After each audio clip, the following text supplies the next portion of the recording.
Okay, so now we finally finished with the cleaning data and prepare the data. Now it's time to start the analysis. And again, one important step here is not to move too fast into like the actual final analysis, but to take some time to explore the data. So we're going to create a new R script, save it in analysis, and I would call this one probably something like 02 exploratory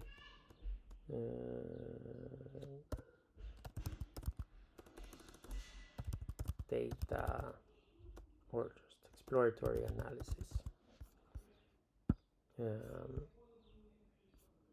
Now what we need to do is again load packages, and we're gonna need to load readr readr because to read our clean data, right? We're gonna need to load ggplot2 because most of what we're gonna do here is gonna be plotting. We read the data, so here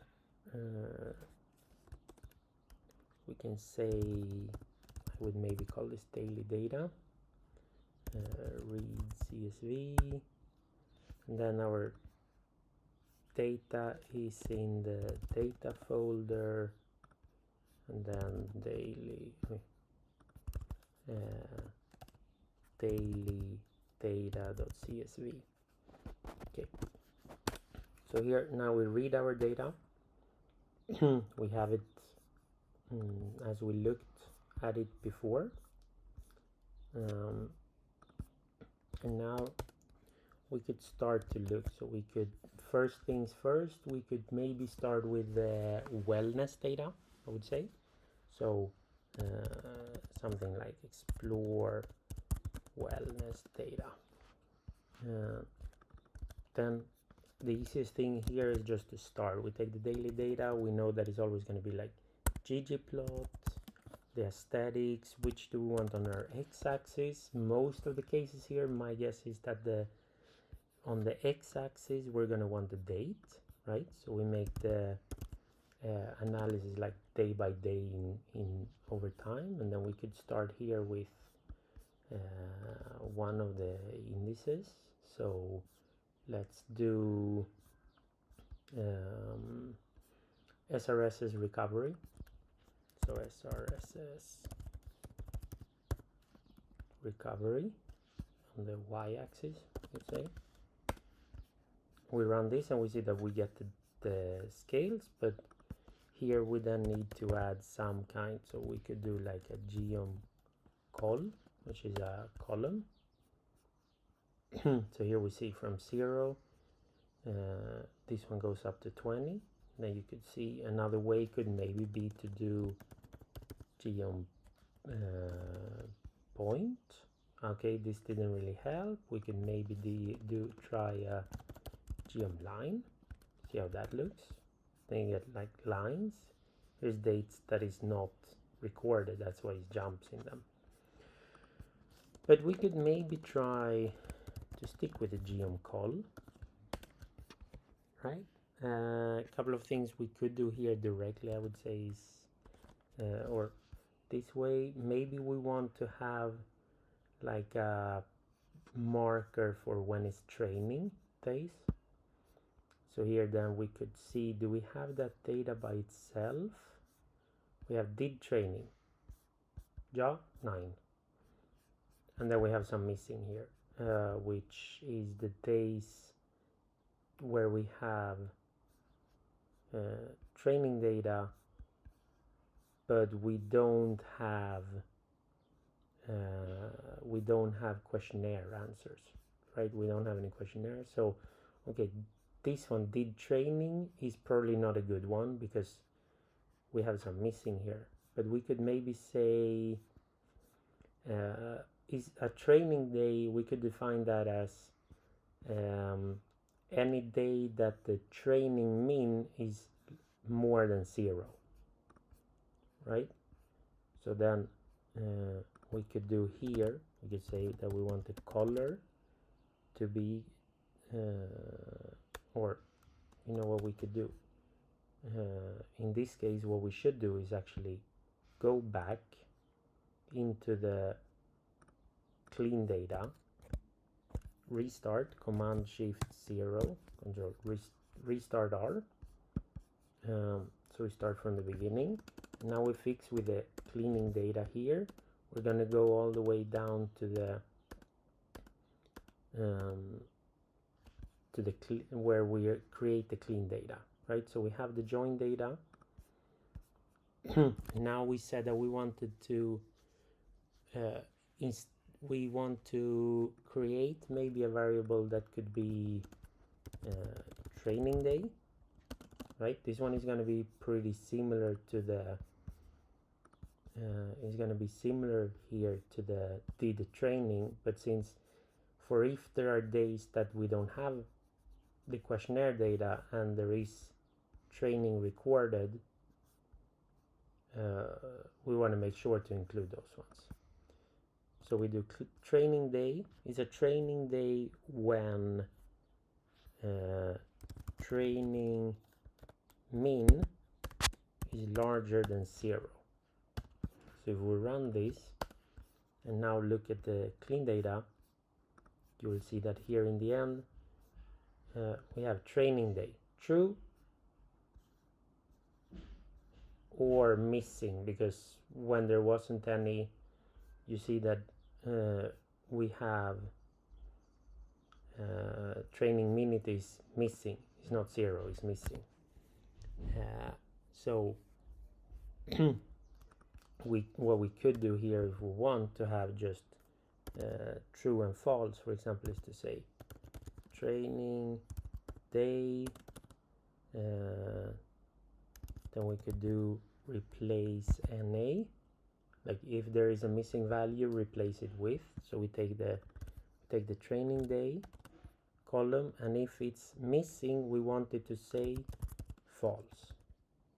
We run this, and now when we check the data, we see that we have true or false. So all days that there is training minutes more than 0 is recorded as true for training day, and the other one's false. So we update it here. Now we run this. We clean the data. Now we can save and clean the clean data script. We restart R. So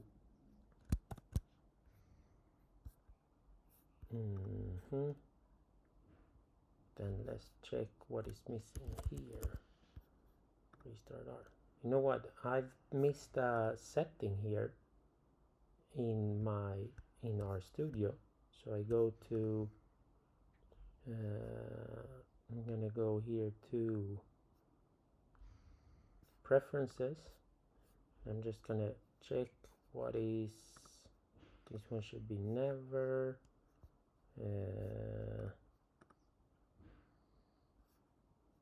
No, we're gonna check here saving. No. Okay, now we have a little bit of an issue here because even when I restart R, I get back my now it worked. See here, environment is empty. Now we can start again. So now when I run my exploratory analysis, we have daily data. Now when I look at it, just to make sure, we have the here training day, true and false. So now we could, for example, this plot that we had, we could now, for example, do color by training day. See here, it's not color, it should be fill, because it should be the filling, not the fill. So here we see now, we could start to look, do we see any pattern here? Little bit hard to see some pattern here, right? You could change this. Remember that if you do scale fill, and then you could do discrete, and here you could work with these ones to we could do scale field distiller. Oh, that one is probably a bad one, but is the scale something that you work to change these colors? So we do scale field brewer and in here then you could do for example palette. Remember that if we go here we could see maybe we could do this one for example, and then we would pick, it's called dark 2, so then we would in here say palette equals dark 2. Now when we run we get green and orange instead. So this is one way to do. So then you could do this for SRS's recovery. We could do this for SRS's stress. See how that one looks? A little bit more stress towards the end, it looks like. We could do that one for the Hooper. See how that one looks? So this is how we can start to explore and have a look at these variables just to make sure things seems fair, seems more or less how they should look. Then we want to probably explore the training data like this. Another way, instead of doing each of these ones by themselves, is, if you remember from the class in the fall, we sometimes also did, we could do, if we load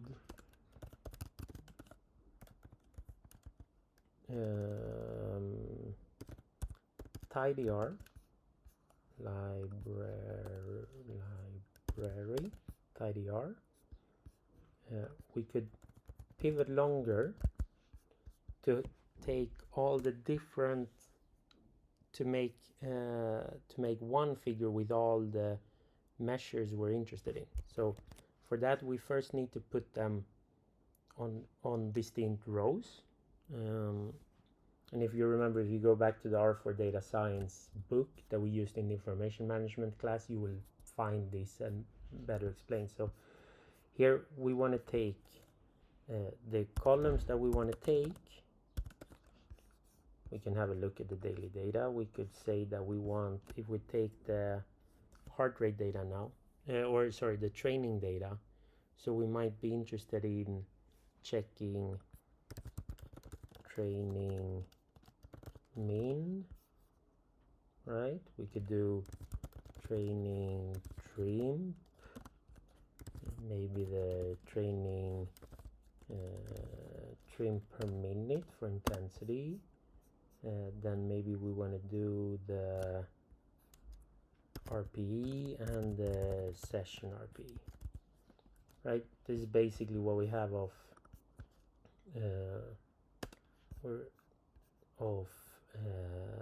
like training related variables when it comes to training volume and intensity. And now you will see here we have too many, but if we would save this, just data training long, just to show you here, we look at this. Now you see here that we have, for each date we have 1, 2, 3, 4, 5 rows, and that's because we have the training minute, training trim per minute, RPE, session RPE in different rows, and then we have the values. So we see that now we don't have a tidy data frame where we have each variable in a column, but we need to put it in this format to be able to analyze it together with the data, with the ggplot. So in this case we could say that we want the value to display the value, right? So we skip saving it, we can just take that and then directly pipe it into ggplot. Now we say that on the x-axis we want our date like before, and on our y-axis we want the value, and then we say geom call, and then we say that we want facet wrap. And this means, facet means like creating several versions of the same plot. And here there are a couple of different ways to do it. If we check in the help how it normally does it here, you could do it, put it within vars to say, so facet wrap by the variables, and then we want one variable for each, one plot for each name, so for each column here. So we would say name, and if we run this now, you see that we get one plot like this for each of the variables. So this just helps it a little bit easier to put it together. One problem here is that we see that session RPE goes to above 300, while RPE, for example, goes only to 10. So, and the training trim per minute. So one thing we need to do here is to say, let's get the help page, and we see here the scales, and we could say here free the y-axis. So we're freeing up the y-axis. So now when you look, you see that each of the plots can have their own y-axis, right? Good. Again, we could add in, like before, we could add in to fill by training day. And then maybe this kind of, this one was pretty nice here, scale fill brewer. And now we see a problem. See that almost all the training, sorry, obviously here is, so here was filled in RPE one of the days that was not a training day, but obviously you're only gonna have training data for the training days. So that was a stupid suggestion. We can just undo that. What we maybe want to do here, though, is what we could do is maybe to make a fill by either by week,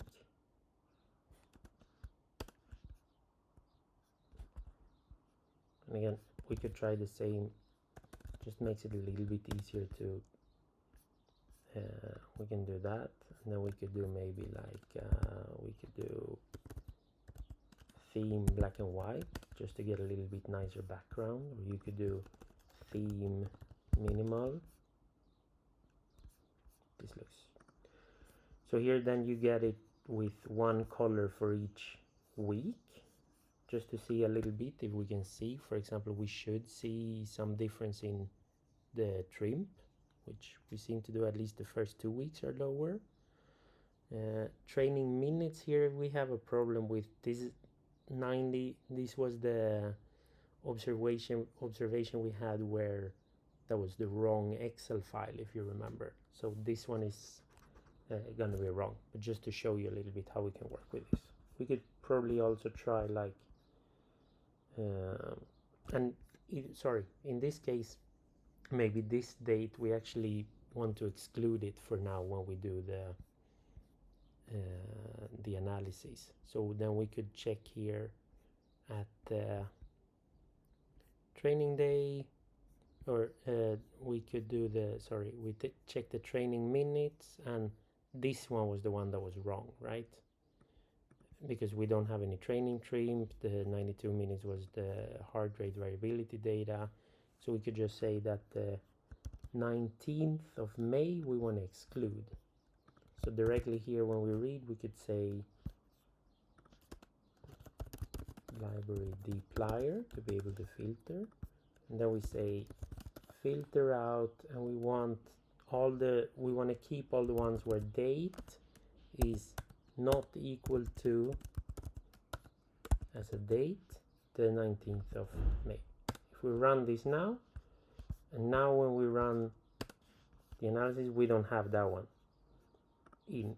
So now we can see here that we have, okay, we could maybe do, instead of doing by week, we could do by block. So we take the training block.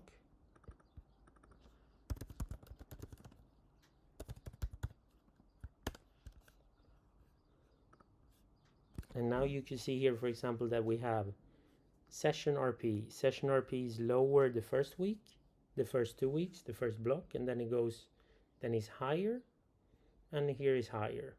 Perfect. Training minutes. It was supposed to be only the second block that was higher. So we can start to have a look at these things, right? So this is good.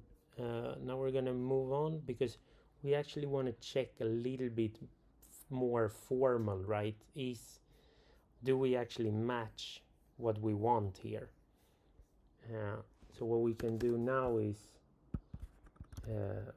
we take the daily data. We could do like check trim. So we take the daily data, and now we say we want to group by the training block and summarize. And then we could do, let's say that we want to start looking at the training trim, right? Training trim, and then we just sum up the training trim. And again, if we just run it like this, we have missing data because because not all the days that have, so we need to do like this. And now you see here that we start to get the values, the training trim values, sorry, by block. No, we want this by week. So you could do two things basically. You could either here say we know that each block is 2 weeks, so we know that the average should be divided by 2. That's one way, but the more correct way would maybe do group by week. Now when we run it, we get it for each week. And if we in this table want to include also the block, we could group by several. So we could do group by training block and by week. We run this, and now you get just get the block variable, and then you can compare these values. Now we could add more here if you want to check, for example, we wanted only we wanted the second training block to be more volume and the third training block to be more intensity. So then we could do, maybe we want the training minutes.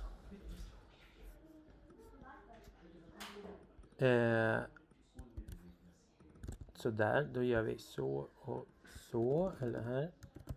Training min. And then we could maybe also do, we could do the training trim per minute, right? So now we should see here that the training trim should be lowest the first 2 weeks and then higher. The training minutes should be higher the second week, and the training trim per minute, so the intensity should be highest the third block.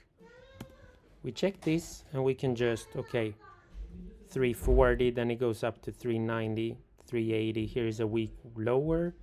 Minutes 180, then it goes up. Block 4, we have one missing training session which pulls it down. We need to check that. And then it's back to around 180, the third block. And then the intensity, so the trim per minute, lower, then it goes up, and then it goes down. So here we would probably need to check something more. But this is how you can start to explore the data.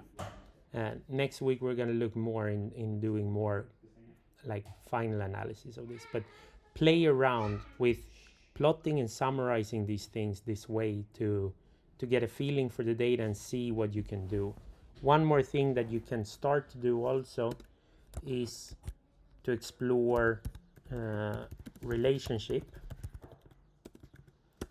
So we could do, for example, here, let's say that in the daily data, I want to check how is the correlation. So we do ggplot, and we do between, let's say for example, training trim and session RPE, because these are both two measures of training volume, right? So if we here do g on point and run, we should see that when one goes up, the other one goes up.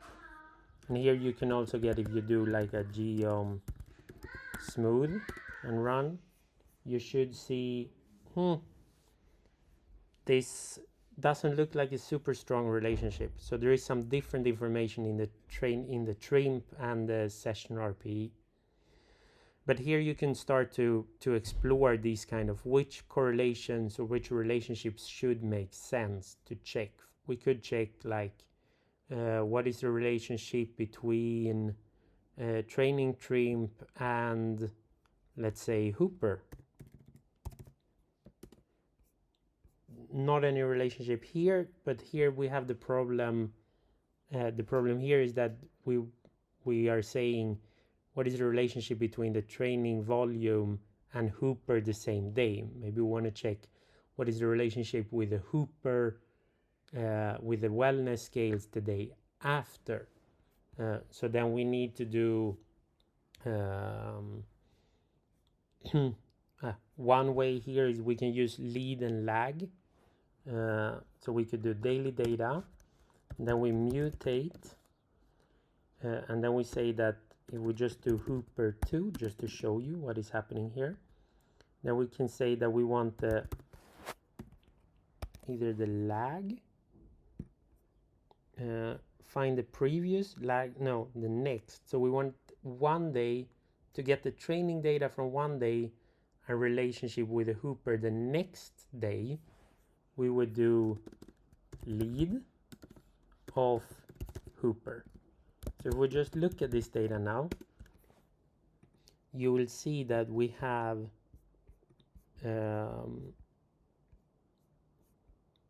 Hooper, this day is 14, and now you will see that Hooper 2 is from the day after. So for example, this day that we did training to do this analysis, so we want to check like this training trim, how did that affect the Hooper scale the next day? So then we want to take the Hooper value from here, which is 15 again. So when we do the lead, we basically make all the values jump up one day. And now we can just do this for the Hooper again, like this, and then we do Y Hooper. And now when we look at it, you will see that this is a bit different from the values before.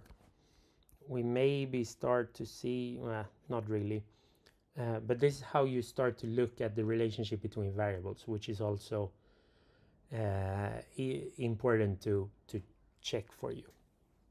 So this is how you can do just some exploratory data analysis, check some of the values by week or by block, and play around. Try to think about which are the things that you need to look at to be able to answer the research questions for your final report.